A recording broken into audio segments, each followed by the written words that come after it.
नमस्कार दोस्तों, स्वागत है आप सभी का शक्ति नॉलेज पॉइंट की यूट्यूब चैनल में। तो आज की वीडियो से हम स्टार्ट करने वाले हैं पास्ट इंडेफिनिट टेंस को। तो पास्ट इंडेफिनिट टेंस को आप जैसा कि आप बोलते हैं सिंपल पास्ट टेंस भी।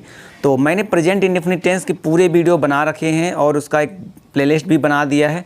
तो अगर आप लोगों ने नहीं देखा अभी तक तो जाइए, आपको आई बटन पे भी उसकी लिंक मिल जाएगी और साथ ही साथ डिस्क्रिप्शन में लिंक मिल जाएगी। आप जाइए, उनको अच्छे से देखिए, उसमें बहुत चीज़ें आपको नई मिलेंगी, है ना, आपको मज़ा आएगा।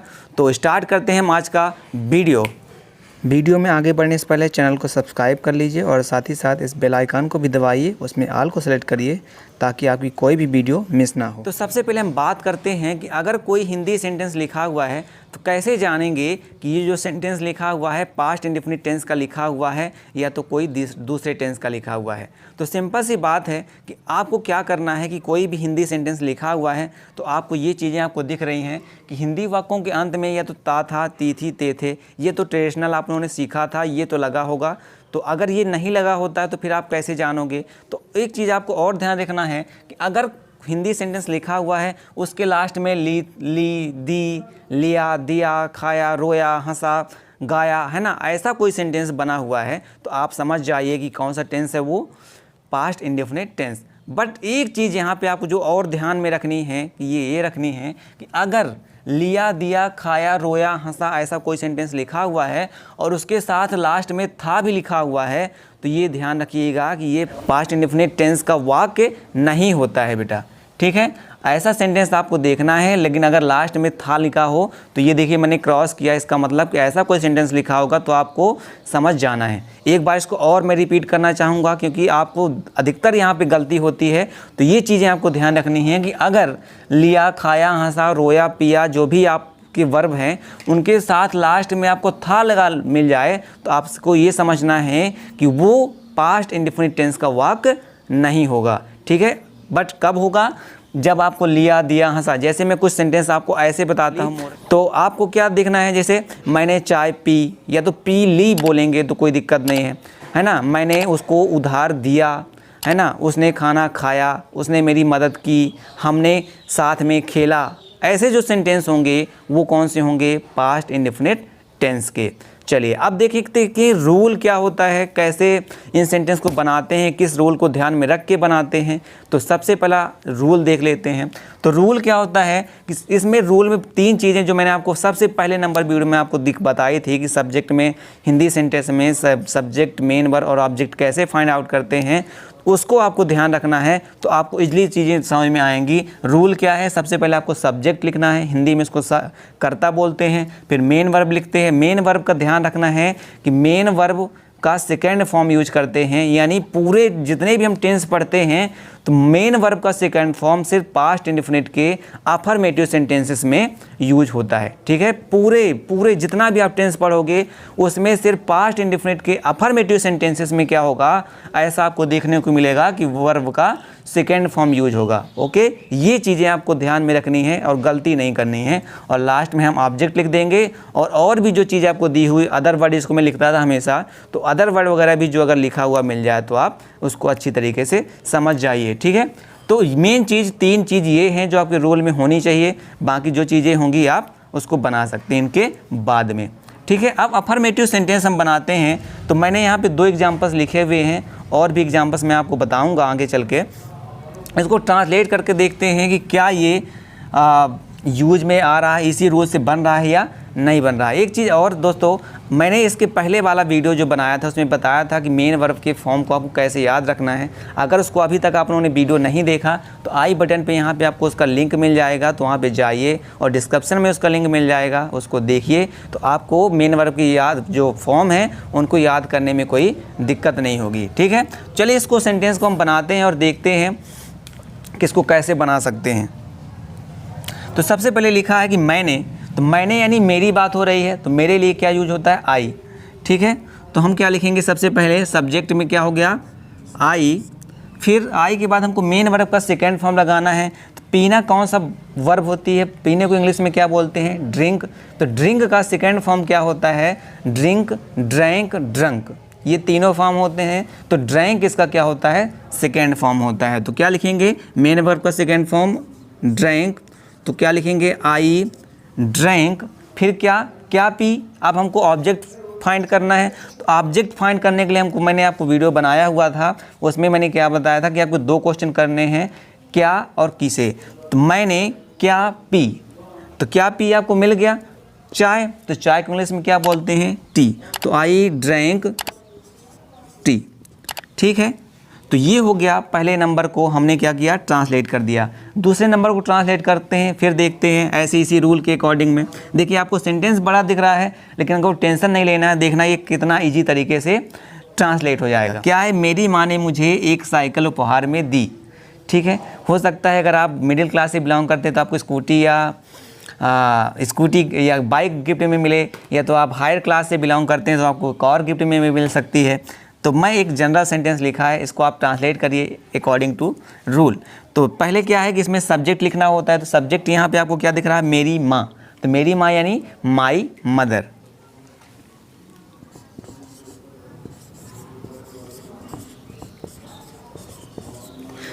फिर इसमें देखते हैं इसमें हम क्या देखेंगे कि अब क्या करना है, मेन वर्ब देखना है। तो मेन वर्ब क्या है, उपहार में देना, यानी उपहार देना। तो उपहार देना इंग्लिश में क्या बोलते हैं, गिफ्ट, है ना। तो गिफ्ट के जो सेकंड और थर्ड फॉर्म होते हैं, गिफ्टेड और गिफ्टेड। तो फर्स्ट फॉर्म क्या होता है, ये क्या होता है, रेगुलर वर्ब। रेगुलर वर्ब में आप जानते हो ना कि ईडी लगाते हैं और उसके सेकंड और थर्ड फॉर्म बन जाते हैं। तो ये आपने सब्जेक्ट लिख दिया, उसके बाद मेन वर्ब लिखते हैं। तो मेन वर्ब का सेकंड फॉर्म क्या है, गिफ्ट, उपहार देना यानी गिफ्ट। गिफ्ट का सेकंड फॉर्म क्या हो जाएगा, गिफ्टेड। तो क्या लिखेंगे, माई मदर गिफ्टेड। अब किसे दी, मुझे दी। तो माई मदर गिफ्टेड मी, ठीक है। ये चीज़ें हमने कर ली, सब्जेक्ट, मेन वर्ब और ऑब्जेक्ट, ठीक है। फिर क्या गिफ्ट की मेरी माँ ने मुझे, एक साइकिल। तो एक साइकिल को हम क्या लिखेंगे, बाई साइकिल, ठीक है। तो देखो बहुत तरीके से, देखो ये भी, इसको हमने सबसे पहले लिखा, फिर मेन वर्ब का सेकंड फॉर्म लिखा जो कि गिफ्ट था, तो उसका सेकंड फॉर्म हो गया गिफ्टेड। फिर हमने क्या लिखा, ऑब्जेक्ट, तो किसे की, मुझे की, ठीक है। उसके बाद क्या है कि उसमें क्या किया, एक साइकिल गिफ्ट की, तो हमने क्या लिखेंगे, बाईसाइकिल, ठीक है, यह तो बाईसाइकिल।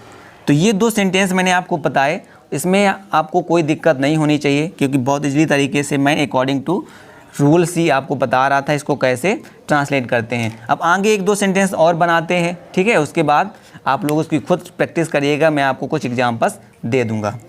तो आगे अब कुछ एग्जाम्पल्स और सॉल्व करने के लिए मैंने जैसे बताया था, तो देखिए 3 सेंटेंस और लिखे हुए हैं, टोटल में मैंने 5 सेंटेंस आपको बताया है, ठीक है। तो अब इसको थर्ड नंबर को ट्रांसलेट करके देखते हैं, ठीक है। तो इसमें देखो थे लिखा हुआ है जो कि हमारे पहचान में बताया गया है।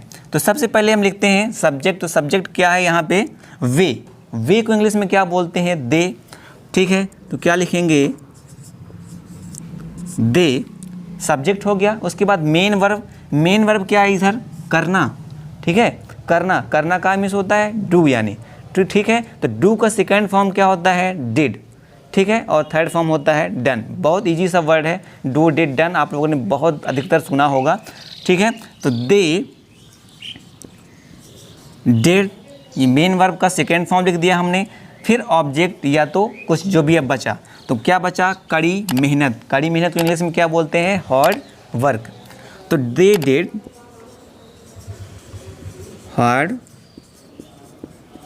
वर्क, ठीक है। देखिए यहाँ जो डिड लिखा हुआ है, तो ये बिल्कुल भी आप कंफ्यूज नहीं होना है कि जो डिड इसमें क्या है, हेल्पिंग वर्ब है। जब मैंने हेल्पिंग वर्ब का वीडियो बताया था, तो वहाँ मैंने बताया था कि जो डिड हेल्पिंग वर्ब लगती है वो पास्ट इंडेफिनिट में लगती है, जो कि हम पास्ट इंडेफिनिट पढ़ भी रहे हैं। बट होता क्या है कि अगर हम अफर्मेटिव सेंटेंस बनाते हैं, तो मैंने जैसे रूल में भी लिखवाया था कि हेल्पिंग वर्ब यूज नहीं करते हैं। क्या करते हैं, निगेटिव से आपकी हेल्पिंग वर्ब यूज होगी, बट अभी नहीं करते हैं अफर्मेटिव सेंटेंस में, ठीक है। तो यहाँ पे डिड लिखा हुआ है, तो डिड क्या लिखा हुआ है यहाँ पे, मेन वर्ब का सेकेंड फॉर्म लिखा हुआ है। तो मेन वर्ब यहाँ पे क्या थी, करना। तो करना को इंग्लिश में बोलते थे डू, तो डू का सेकेंड फॉर्म डिड। तो दे डिड हार्ड वर्क, ये वाला हो गया सेंटेंस। नेक्स्ट बनाते हैं, मेरे पिताजी ने शर्मा जी को कार बेची, ठीक है। मैंने बताया था कि हंसा, रोया, बेचा, है ना, कुछ ऐसा लिखा हो तो ये पास्ट इंडेफिनिट टेंस में ही आते हैं। तो इसको ट्रांसलेट करते हैं और देखते हैं कि यहाँ पे कैसे, देखो ये भी बड़ा सेंटेंस दिख रहा है, देखना बहुत ये भी इजी तरीके से बन जाएगा। लिखा है मेरे पिताजी, तो मेरे पिताजी यानी माई फादर।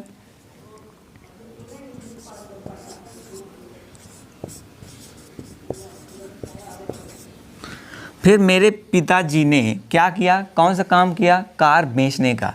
बेचना हो गया काम, यानी मेन वर्ब हो गई, ठीक है, कौन सा, बेचना, ठीक है। तो ये मेन वर्ब क्या हो गई, बेचना। तो बेचना का में होता है सेल, यानी होता है बेचना। तो सेल का सेकंड और थर्ड फॉर्म होता है सेल, सोल्ड, सोल्ड, ठीक है।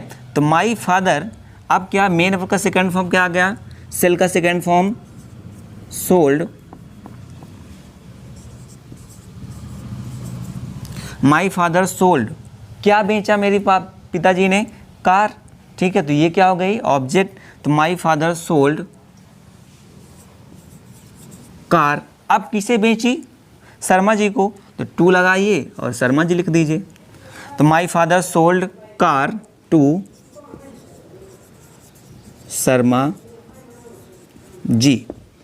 देखिए कितना इजी सा सेंटेंस बना हुआ है ना, और आपको बहुत इजी तरीके से बन रहा है। ऐसा मैंने कुछ इसमें जादू या कुछ ऐसा नहीं कर रहा हूँ जिससे आपको इसको समझने में दिक्कत हो रही है।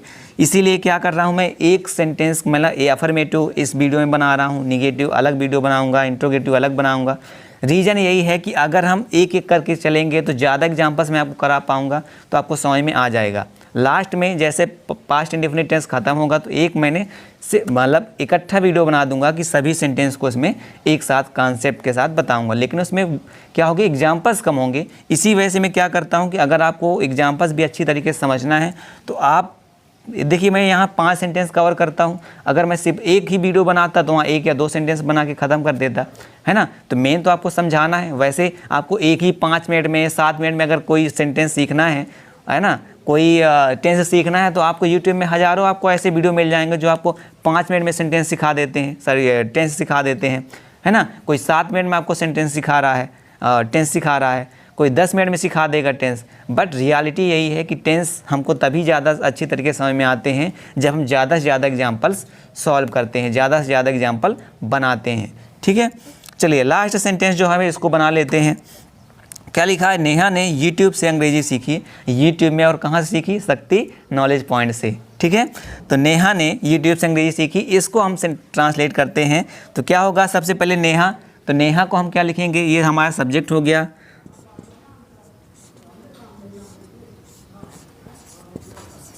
हमने क्या लिख लिया, नेहा। उसके बाद हम क्या लिखना है, मेन वर्ब का सेकेंड फॉर्म। तो मेन वर्ब क्या इधर, सीखी यानी सीखना, ठीक है। तो सीखना का मीन्स होता है लर्न यानी सीखना होता है, ठीक है। तो लर्न का सेकेंड फॉर्म होता है लर्न, यानी लर्न जो है उसमें टी लगा दो लास्ट में, और थर्ड फॉर्म भी टी लगा दो तो बन जाएगा। तो नेहा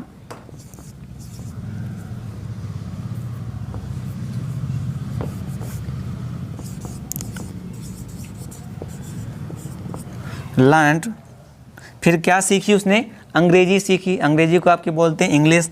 तो नेहा लर्न इंग्लिश, है ना। कहाँ से सीखी, फ्रॉम द यूट्यूब, तो यूट्यूब से सीखी। तो फ्रॉम यूट्यूब, ठीक है। तो यहाँ देखो बहुत इजी तरीके से इसको भी मैंने बनाया। पहले लिखा था सब्जेक्ट, तो सब्जेक्ट हमने क्या लिखा, नेहा थी हमारे सब्जेक्ट, क्योंकि काम जो सीखने का था कौन कर रही थी, नेहा, तो हमने नेहा लिख दिया। उसके बाद क्या था, मेन वर्ब का सेकंड फॉर्म, मेन वर्ब क्या था, सीखी यानी सीखना। सीखना को इंग्लिश में बोलते हैं लर्न। तो लर्न का सेकंड फॉर्म में जब बनाते हैं उसमें सिर्फ टी जोड़ देते हैं, तो उसमें क्या है, सेकेंड और थर्ड फॉर्म बन जाते हैं। फिर क्या हमको लिखना था, ऑब्जेक्ट। तो ऑब्जेक्ट यहाँ पे क्या है, अंग्रेजी, यानी क्या सीखी, अंग्रेजी सीखी, तो लर्न इंग्लिश। फिर ये क्या, यूट्यूब से सीखी है, तो ये अदर वर्ड हो गया, तो फ्रॉम यूट्यूब। तो यहाँ पे हमने 5 सेंटेंस बनाए, है ना। तो आपको समझ में आया होगा कि बहुत इजीली तरीके से बन जाता है। आपको ध्यान में से 2 चीज़ रखनी है। पहली चीज़ ध्यान में रखनी है कि पूरे सेंटेंस, पूरे टेंस में सिर्फ पास्ट इंडेफिनिट टेंस का अफर्मेटिव सेंटेंस ऐसे होते हैं जहाँ पे वर्ब का सेकंड फॉर्म यूज होता है। और दूसरी चीज़ आपको पहचान में ध्यान रखनी है कि कोई भी सेंटेंस सिर्फ ता है, ता था, ती थी, ते थे, ये तो ठीक है, ये तो आपको भी पता था। बट अगर रोया, खाया, हंसा और पिया, गाया, जो भी ऐसे सेंटेंस लिखे हैं वो भी पास्ट इंडेफिनिट टेंस के में आते हैं। और साथ ही लेकिन अगर इनके साथ आपको मैंने बताया था कि खाया था, पिया था लिख जाए, है ना, तो वो पास्ट इंडेफिनिट का टेंस सेंटेंस नहीं होता है।